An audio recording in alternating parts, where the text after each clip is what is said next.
Bonjour, Christine Marsan, je suis psychosociologue impliquée dans la mutation, la transition individuelle et collective et j'ai impulsé Altacop. Et je vais vous présenter 3 clés qui peuvent faciliter la coopération et la relation à autrui.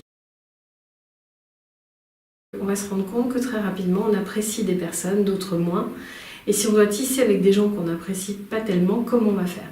Donc on va imaginer à l'intérieur qu'on peut créer un espace dans lequel on va représenter tout le monde. Et la première étape, c'est qu'on va représenter les gens qu'on aime, on va voir où ils se positionnent à l'intérieur de nous, dans notre esprit, et ceux qu'on n'aime pas. Et on va se rendre compte qu'on ne les met pas au même endroit. Et donc tout le travail, ça sera, et si d'abord, à l'intérieur de moi, j'osais mettre toutes les personnes dans le même endroit de qualité où je mets ceux que j'aime.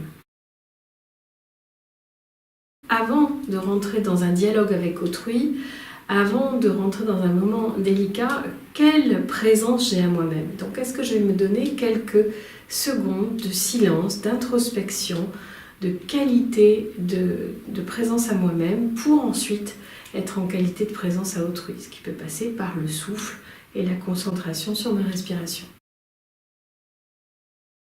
Et on peut choisir plusieurs écoutes. La première écoute où je ne me soucie pas du tout de l'autre et je vais voir dans quel état ça me met et surtout dans quel état ça met l'autre.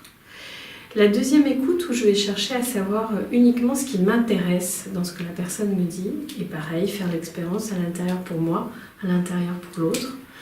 Et la troisième qui va être une écoute empathique où je m'intéresse vraiment à ce que dit l'autre et donc je me mobilise du point de présence dont on a parlé avant pour rencontrer l'autre. Et là, on va voir que s'instaure une conversation qui va être plus longue parce que chacun est reconnu dans ce qu'il est, dans sa place. Et alors, un tissage de relations peut se créer.